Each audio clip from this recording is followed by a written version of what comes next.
नमस्कार दोस्तों, एक बार फिर से आप सभी का स्वागत है आपके अपने YouTube channel Indian technical institute पर। और आज अपने जो डीसी जनरेटर चैप्टर चल रहा है उसी को आगे कंटिन्यू करते हैं, जिसके अंदर पीछे 2 क्लासें आ चुकी है, जिसमें डीसी जनरेटर के जितने भी आपके भाग थे उन सारे भागों को हम लोग पीछे 2 क्लासों में कवर कर चुके हैं। जो अगर क्लासें आपने नहीं देखी है तो उनके जो लिंक है आपको आई बटन या डिस्क्रिप्शन में दिए गए हैं, तो अंत में आप वो क्लासें देख सकते हो। उसके साथ आज की जो क्लास रहेगी उस क्लास में हम लोग जो डीसी जनरेटर है उसकी ईएमएफ समीकरण, डीसी जनरेटर के अंदर कौन सा नियम लगता है और आपकी जो है आर्मेचर की वाइंडिंग कितने प्रकार की होती है, और उसके साथ साथ में आपकी जो है स्लिप रिंग और जो आपका कम्यूटेटर है उन दोनों के अंदर डिफरेंस क्या है और उनकी वर्किंग मेथड के अंदर क्या डिफरेंस है, वो सारा कुछ आज की क्लास में पढ़ने वाले हैं। तो चलिए दोस्तों शुरू करते हैं। सबसे पहले करते हैं नियम। डीसी जनरेटर के अंदर कौन सा नियम लगता है, तो मैं आपको पीछे भी बता चुका हूं कि आपकी पूरी की पूरी इलेक्ट्रीशियन थ्योरी के अंदर 20 से 25 नियम आते हैं, और उन 20 से 25 नियम में से कोई भी आप पीछे का एग्जाम उठा के देखिए गवर्नमेंट जॉब का, उस एग्जाम में आपको 1 या 2 क्वेश्चन देखने को मिलते रहते हैं हर एग्जाम में। तो कहने का मतलब है कि ये आपके जो नियम है ये मोस्ट इंपॉर्टेंट है, तो आपको ध्यान से देखना है। तो जो आपका डीसी जनरेटर है उसके अंदर कौन सा नियम लगता है, तो आपका फ्लेमिंग का दाएं हाथ का नियम।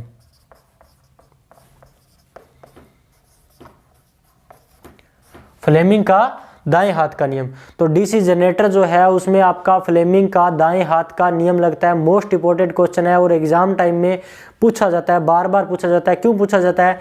क्योंकि आपकी ये तो डीसी जनरेटर की बात हो रही है तो यहाँ पर दाएं हाथ का नियम लग रहा है। जब मोटर की बात होगी डीसी तो वहां पर क्या होगा कि बाएं हाथ का नियम लगेगा। तो दायां और बायां जो है इसमें स्टूडेंट कंफ्यूज होता है, इसीलिए क्या करते हैं वो पूछते हैं कि आपका डीसी जनरेटर के अंदर फ्लेमिंग का कौन सा नियम लगता है, तो फ्लेमिंग का दाएं हाथ का नियम या बाएं हाथ का नियम। तो ध्यान रखना है डीसी जनरेटर में आपका जो है दाएं हाथ का नियम, और डीसी मोटर की जब बात आएगी तो वहां पर है बाएं हाथ का नियम।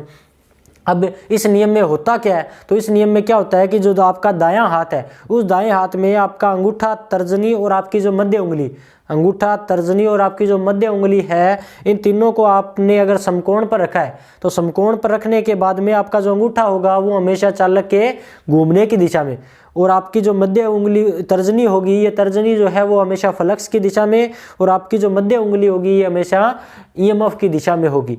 यानी कि एग्जाम टाइम में 3 क्वेश्चन और बन गए। कौन कौन से? तो आपका जो अंगूठा है, अंगूठा जो है वो किस दिशा में होता है, यानी कि किस चीज को शो करता है। उसके बाद में आपकी जो है तर्जनी, जो है आपकी जो तर्जनी है वो कौन सी चीज को शो करती है, और उसके साथ में आपकी जो मध्य उंगली है, मध्य उंगली जो है ये मध्य उंगली किस चीज को शो करती है। तो अंगूठा आपका मैंने अभी क्या बताया, तो चालक के घूमने की दिशा,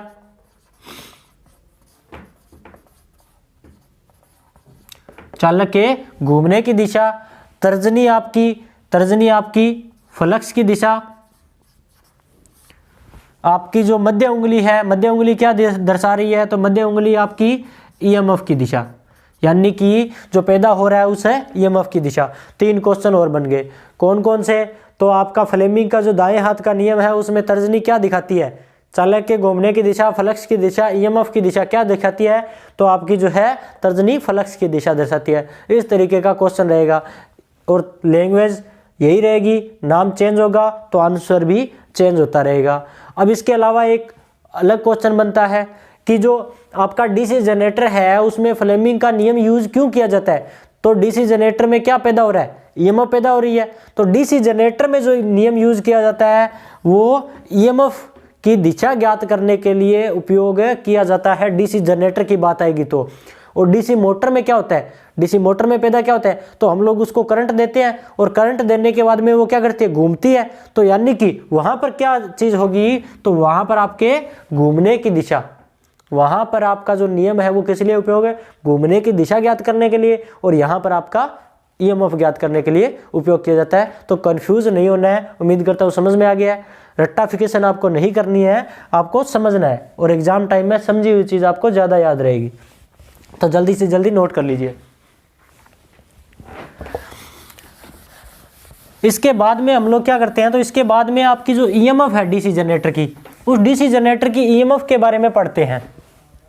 तो डीसी जनरेटर के अंदर जो ईएमएफ पैदा हो रही है, उस ईएमएफ को हम लोग ज्ञात करते हैं एक सिंपल सा सूत्र लगाकर, जिसको बोलते हैं फाई जेड एन पी बटा 60A, यानी कि फाई जेड एन पी बटा 60A डीसी जनरेटर की ईएमएफ समीकरण।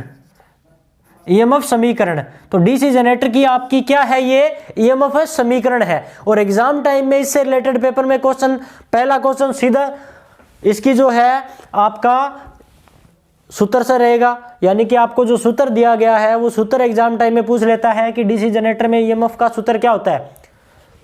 चीज समझ में आ गई। अब हम लोग देखते हैं बारी बारी से कि ये जो चीजें दिखा रखी है ये है क्या।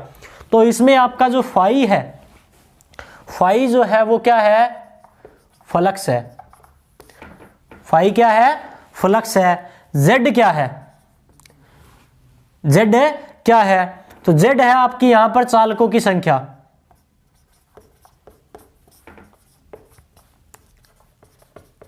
मैं आपको समझाऊंगा कि ये चीजें हैं क्या। एन क्या है, तो आपका डीसी जनरेटर है तो कोई ना कोई स्पीड पे घूम भी रहा है, तो डीसी जनरेटर कोई ना कोई स्पीड पे घूम रहा है, तो एन यहां पर क्या है, गति है, उन चालकों की गति है। पी क्या है, तो पी यहां पर क्या है, तो पी है पोलों की संख्या, यानी कि आपका जनरेटर है, उस जनरेटर की बॉडी में हम लोग भाग जब करके आए हैं तो वहां पर पोल किए थे, तो वही पोल है ये, यानी कि पोलों की संख्या है।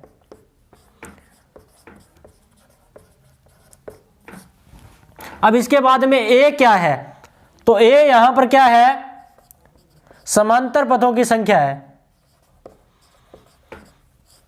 समांतर पथों की संख्या। चीजें देख ली आपने। अब देखते हैं ये एक्चुअल में होता क्या है। तो आसान सी भाषा में और वही एक हल्का सा डायग्राम बना के समझते हैं। ये आपका क्या था, पोल थे एन और एस, बीच में आपने क्या लगा रखा था, चालक लगा रखा था। अब यहां पर क्या हो रहा है, फ्लक्स पैदा हो रहा है, ईएमएफ पैदा करनी है अपने को, ईएमएफ के बारे में पढ़ रहे हैं। तो यहां पर क्या हो रहा है, फ्लक्स पैदा हो रहा है, तो ये फ्लक्स आ गया। और उसके बाद में चालकों की संख्या, तो ये आपने जो बीच में लगा रखा है, मैंने आपको क्या बताया था, मैंने आपको बताया कि ये एक तार है, और ये अगर इसी तार को हम लोग इस तरीके से एक लूप बना देते हैं तो उसको हम लोग क्या बोलते हैं, एक चालक बोलते हैं। और इसी तरीके के बहुत सारे जब लूप हम लोग इस तरीके से जोड़ देंगे तो जोड़ने के बाद में ये क्या बन जाएगी, कॉइल बन जाएगी। तो चालकों की संख्या, यानी कि इस कॉइल में कितने चालक है, उन चालकों की बात हो रही है। तो यहां पर चालक आ गया। उसके बाद में गति, तो हमने बात की थी कि यहां पर ये क्या करेगा, घूमेगा, और घूमने के बाद में फ्लक्स को काटेगा, जिसके कारण क्या होगा, एक ईएमएफ पैदा होगी।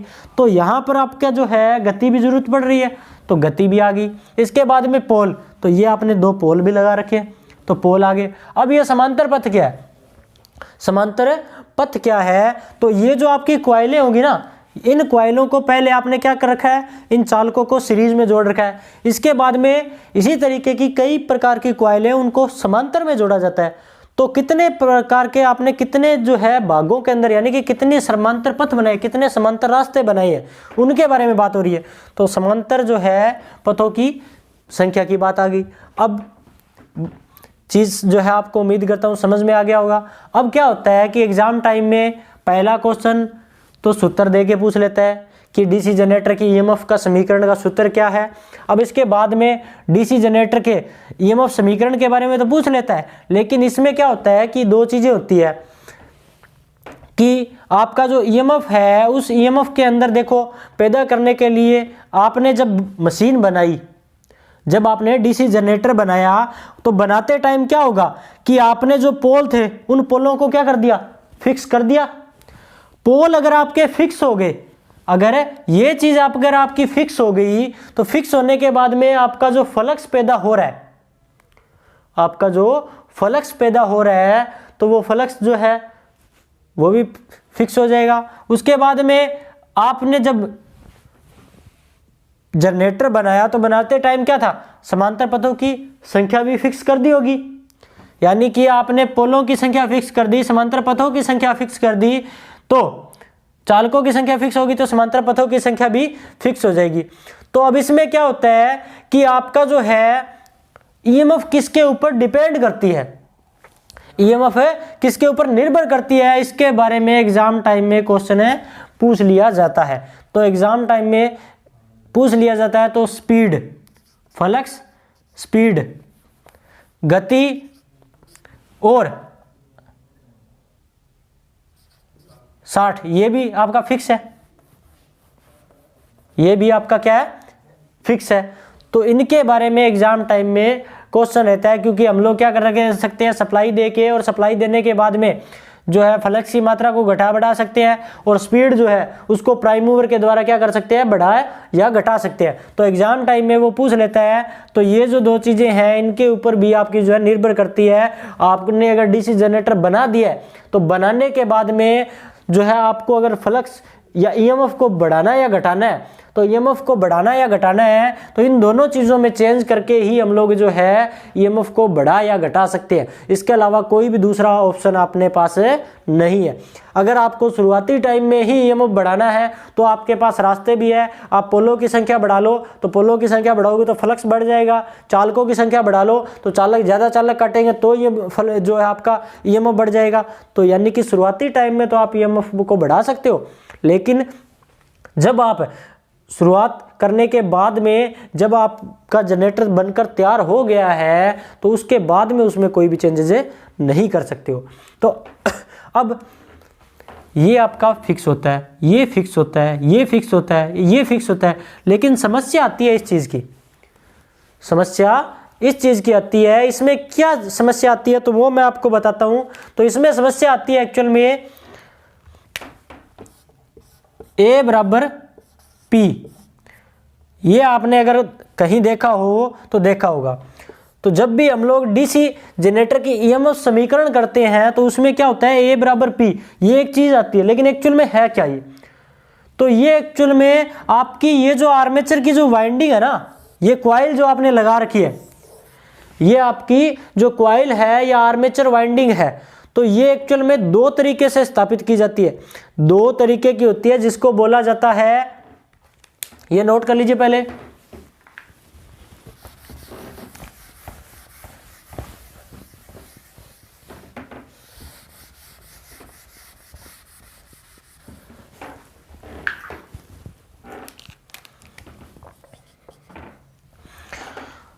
तो उनको बोला जाता है लैप वाइंडिंग और वेव वाइंडिंग। लैप वाइंडिंग और वेव वाइंडिंग। अगर एग्जाम टाइम में आपसे फॉर्मूला पूछता है तो इस चीज का इतना जो है फर्क नहीं पड़ता। अगर आपसे शुरुआत में ही जो है केवल और केवल फॉर्मूला पूछ लिया जाए तो कोई फर्क नहीं पड़ेगा, लेकिन उसमें इनके अगर कोई ना कोई मान दे देता है आपको, और मान देने के बाद में आपसे कैलकुलेशन करवा लेता है, हल करवा लेता है कि आपकी कितनी ईएमएफ आएगी, तो आपका जो है कंफ्यूजन हो सकता है। अब देख लेते हैं ये दोनों चीज़ें क्या है। तो इनमें क्या होता है कि जब भी आएगी लैप वाइंडिंग की बात, जब भी लैप वाइंडिंग की बात आएगी तो समांतर पथों की संख्या, समांतर पथों की संख्या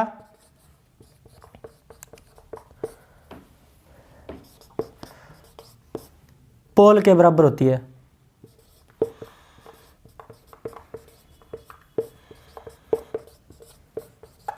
पोल के बराबर होती है, यानी कि A बराबर क्या होता है, P होता है, यानी कि A बराबर P होता है। यहां पर जितने भी आपको पोल दिए गए होंगे उतने ही आपको समांतर पथ लेने होंगे, जितने आपको पोल दिए गए होंगे उतने ही आपको समांतर पथ लेने होंगे। और इसमें क्या होता है कि समांतर पथों की संख्या 2 होती है, हमेशा हमेशा ही 2 लेना आपको अगर वेव वाइंडिंग की बात आती है। अब एग्जाम टाइम में क्वेश्चन क्या रहता है, तो एग्जाम टाइम में वो क्वेश्चन देता है कि एक लेव वाइंडिंग जनरेटर है, लेव वाइंडिंग जनरेटर की आपकी जो है फ्लक्स इतना है, चालकों की संख्या इतनी है, समांतर पथों की संख्या इतनी है, पोलों की संख्या इतनी है, तो आप ईएमएफ का मान ज्ञात कीजिए। इसका मान नहीं देता है, इसका मान नहीं देता है तो आपको यहां से मेजर करना पड़ेगा, इसका मान यहां से मेजर करना पड़ेगा कि अगर आपको लेव वाइंडिंग या वेव वाइंडिंग दिया गया है तो ए का मान कितना होगा, तो ए का मान वेव वाइंडिंग के लिए 2 होगा और जो आपकी लेव वाइंडिंग है उसके लिए जितने आपको पोल दिए गए होंगे उन पोलों के बराबर होगा। सीधी सी चीज आपको याद करनी है, ये एक सीधी सी सिंपल बात होगी। अब इसके बाद में अपने बात करते हैं, तो ब्रश आपके जितने पोल होंगे,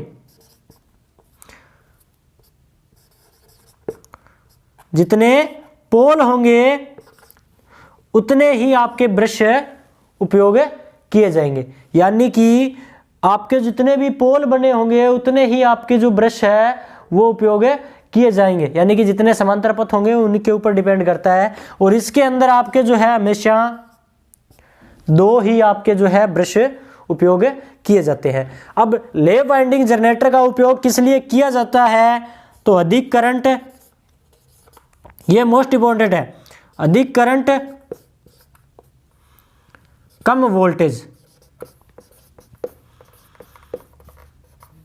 अधिक करंट और कम वोल्टेज के लिए उपयोग किया जाता है। और वेव वाइंडिंग का तो कम करंट और अधिक वोल्टेज,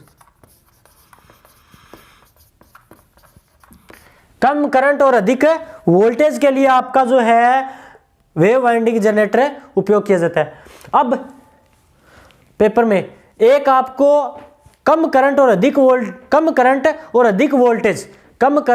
वोल्टेज के लिए जनरेटर बनाना है, तो उसके लिए कौन सी वाइंडिंग उपयोग की जाएगी, लेव वाइंडिंग या वेव वाइंडिंग। तो पेपर में इस तरीके का क्वेश्चन भी पूछ लिया जाता है। ये सारे के सारे जो क्वेश्चन है, जैसे ही अपनी इलेक्ट्रीशियन थ्योरी की ये पूरी की पूरी बुक हो जाएगी, उसके बाद में अपने क्वेश्चन की चैप्टर वाइज सीरीज चलाएंगे, ठीक है। तो ये चीज आपको समझ में आ गई होगी। पेपर में इससे रिलेटेड क्वेश्चन किस तरीके से बनते हैं, पहले क्वेश्चन तो सीधा ईएमएफ का, उसके बाद में वाइंडिंग जो है अगर लेव वाइंडिंग या वेव वाइंडिंग का नाम देकर और आपको एग्जाम टाइम में कैलकुलेशन करवाने के लिए जो है आपको वैल्यू दे सकता है।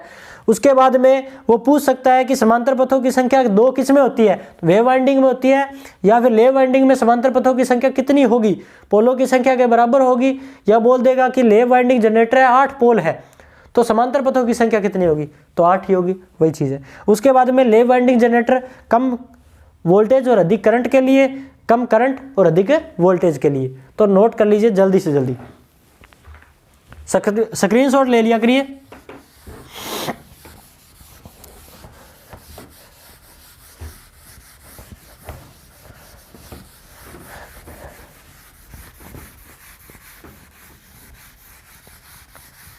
अब इसके बाद में आपका जो है ईएमएफ पैदा करते हैं, उस ईएमएफ को बाहर लेने के लिए मैंने आपको बताया था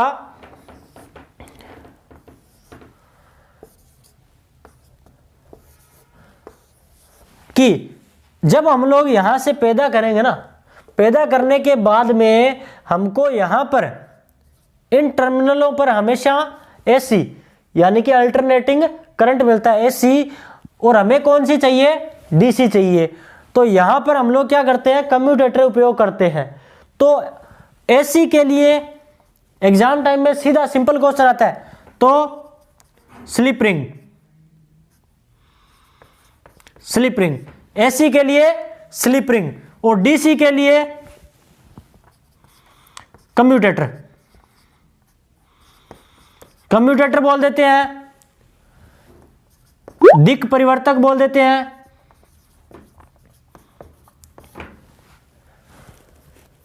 तो स्प्लिट रिंग भी बोल देते हैं इसको। कंफ्यूजन नहीं होना है, ध्यान रखिएगा। नाम जो है आपको बार बार मैंने बोला था कि आपके निम्मी आपकी जो है उसकी लैंग्वेज के अंदर अगर कोई वर्ड होता है तो उसको भी मैं आपको करवाने की कोशिश करता हूं। ये दिक् परिवर्तक नाम आ गया निम्मी से, इंग्लिश का नाम आ गया कम्यूटेटर। स्प्लिट रिंग, तो स्लिप रिंग को जब उसने डिवाइड करके कम्यूटेटर बनाने की कोशिश की तो शुरुआती टाइम में उसको क्या बोला गया, स्प्लिट रिंग बोला गया। तो ध्यान रखिएगा। यानी कि पहला क्वेश्चन, डीसी जनरेटर के आर्मेचर में क्या होता है, तो डीसी जनरेटर के आर्मेचर में क्या होता है, हमेशा एसी होती है, मोस्ट इंपॉर्टेंट क्वेश्चन। दूसरा, एसी आउटपुट में बाहर लेने के लिए क्या उपयोग किया जाएगा, तो स्लिप रिंग उपयोग किया जाएगा। डीसी आउटपुट में बाहर लेने के लिए तो कम्यूटेटर, दिक परिवर्तक या स्प्लिट रिंग, नाम कोई भी आ सकता है, चीज एक ही है। अब दोनों जो है चीजें देखते हैं और उनकी वर्किंग देखते हैं किस तरीके से होगी।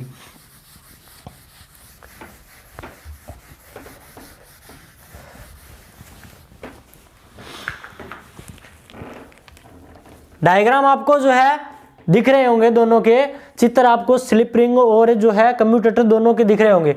तो दोनों के अंदर आप देखिए कि एक तो एक्चुअल में क्या है, सीधा एक गोल छल्ला है, एक सीधा गोल छल्ला है, और दूसरा क्या है कि उसको इस तरीके से अलग अलग लेयर में काट दिया गया है, अलग अलग लेयर में काट दिया गया है। तो ये जो है, ये तो है क्या है, आपका कम्यूटेटर है, और ये आपका क्या है, स्लिप रिंग है।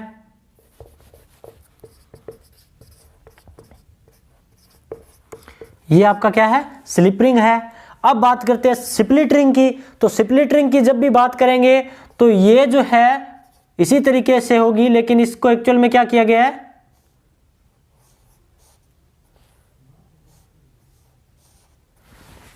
दो बराबर भागों में, यानी कि जब स्लिप रिंग को दो भागों में बांटकर और कम्यूटेटर बनाने की कोशिश की गई तो उस टाइम इसको क्या बोला गया, स्प्लिट रिंग बोला गया।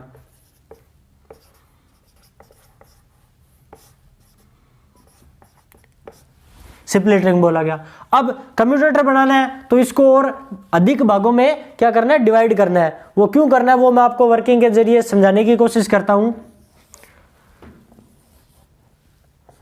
ये आपके क्या आगे, दो पोल आगे,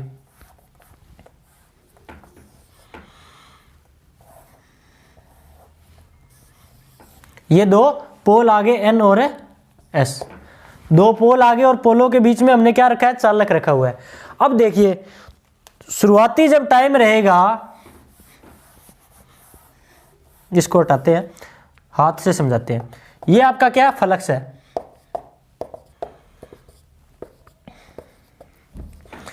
दोनों से आपको जो है स्लिप रिंग और कम्यूटेटर दोनों से आपको जो है ईएमएफ कैसा पैदा होता है वो दिखाता हूं।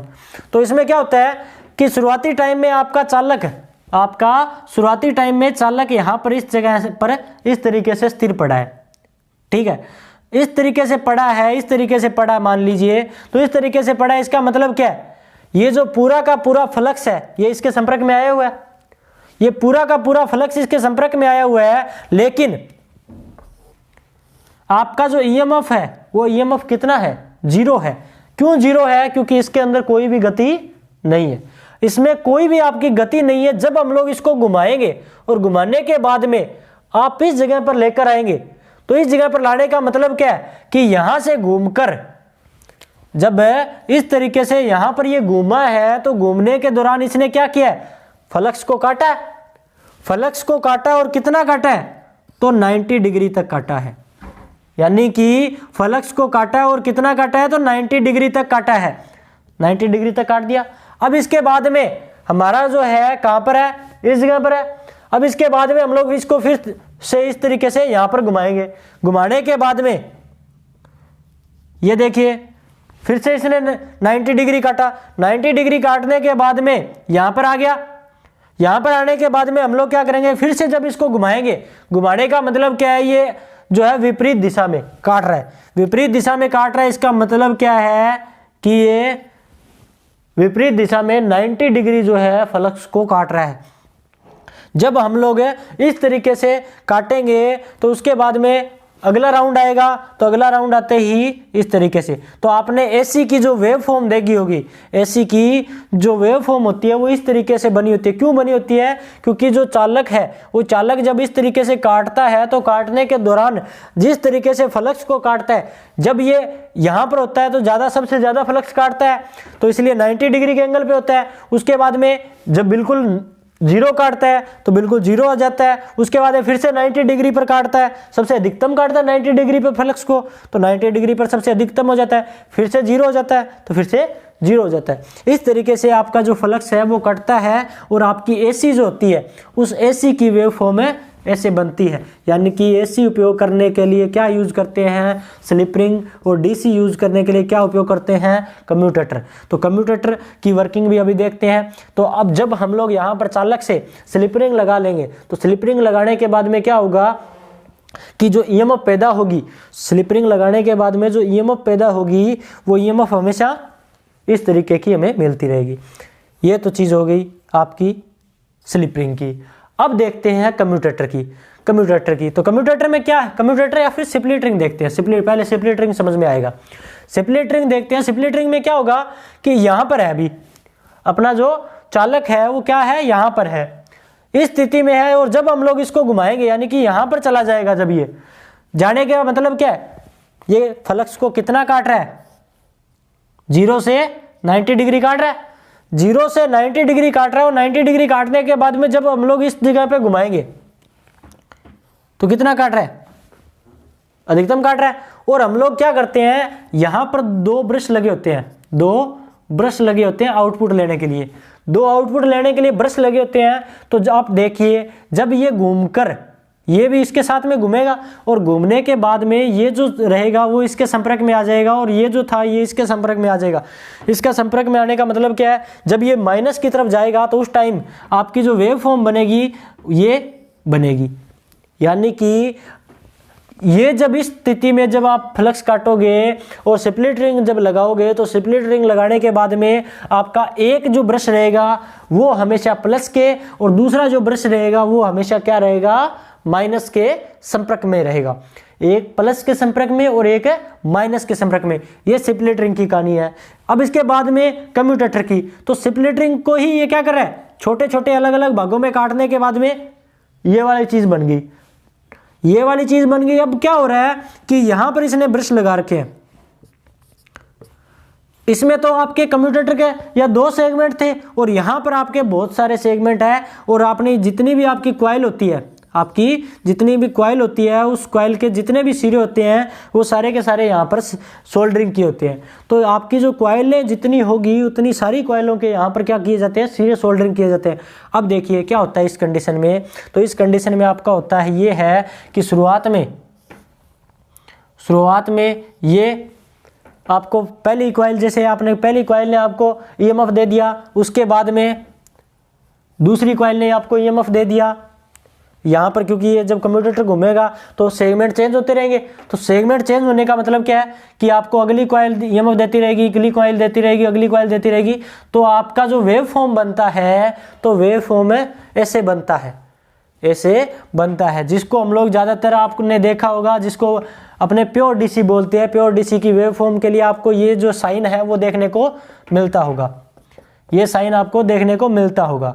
यानी कि हम लोग बोलते हैं कि एसी जो होती है वो एसी तो क्या होती है, प्लस माइनस होती रहती है, लेकिन डीसी जो होती है वो हमेशा प्लस में रहती है, लेकिन प्लस में भी ये पल्सेटिंग हो जाती है, ठीक है। और प्योर डीसी की जब बात आती है तो वो इस तरीके से होती है। और इसके लिए क्या होता है कि या तो फिल्टर सर्किट लगाए होते हैं या इसके अंदर बहुत सारे जो स्प्लिट रिंग थे उनको क्या किया जाता है, अलग अलग बहुत सारे सेगमेंट में काटकर और कम्यूटेटर बनाया गया होता है। उम्मीद करता हूँ समझ में आ गया होगा।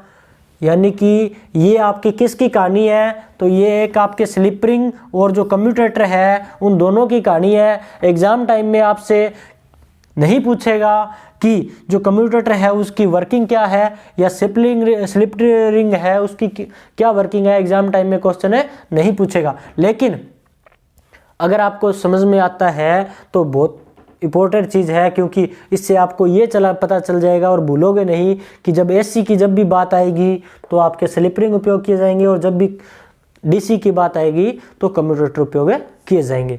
तो उम्मीद करता हूँ समझ में आ गया होगा। अगर किसी को स्क्रीनशॉट लेना है तो स्क्रीनशॉट ले लीजिए। इसके बाद में अपने जो आपको पिछली क्लास में 2 क्वेश्चन लास्ट में आपको दिए जाते हैं वो 2 क्वेश्चन आपको देते हैं और उनको हल करते हैं जो पिछली क्लास में दिए गए थे।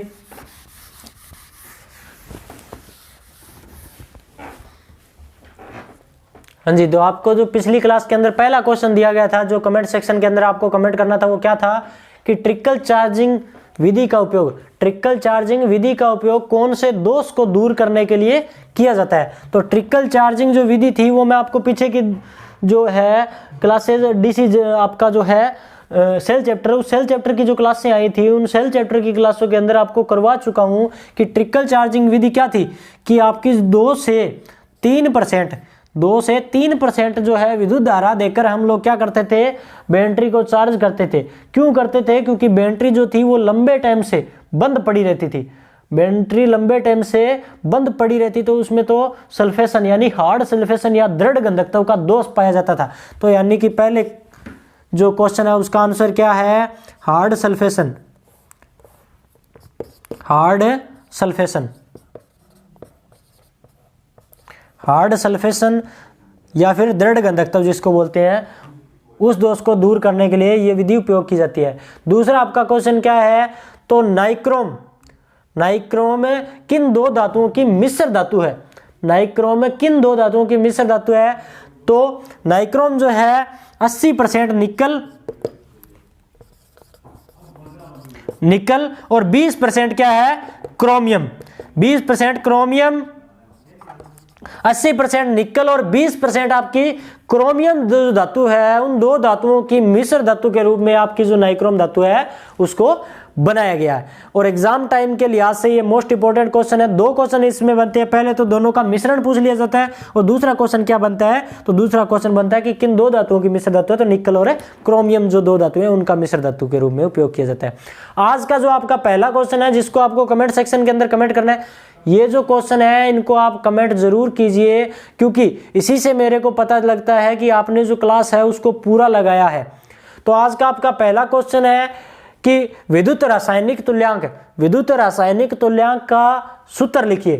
विद्युत रासायनिक तुल्यांक का आपको क्या करना है, कमेंट सेक्शन के अंदर सूत्र जो है वो कमेंट करना है कि ये सूत्र आपको विद्युत रासायनिक तुल्यांक का मेरे द्वारा जो करवाया गया आपको क्वेश्चन है ये भी।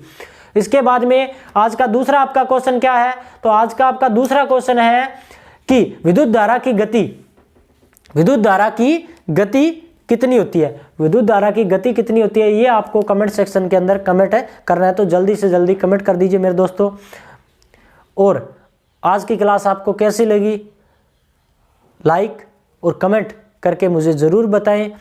और चैनल पर अगर आप नए हैं तो नए चैनल को सब्सक्राइब कर लीजिए, क्योंकि आपको टेक्निकल लाइन या नॉन टेक्निकल लाइन से भी रिलेटेड इसी तरीके की क्लासेस इस चैनल पर आगे आपको प्रोवाइड करवाने वाले हैं। मिलते हैं आपसे अगली क्लास में, तब तक के लिए जय हिंद, जय भारत।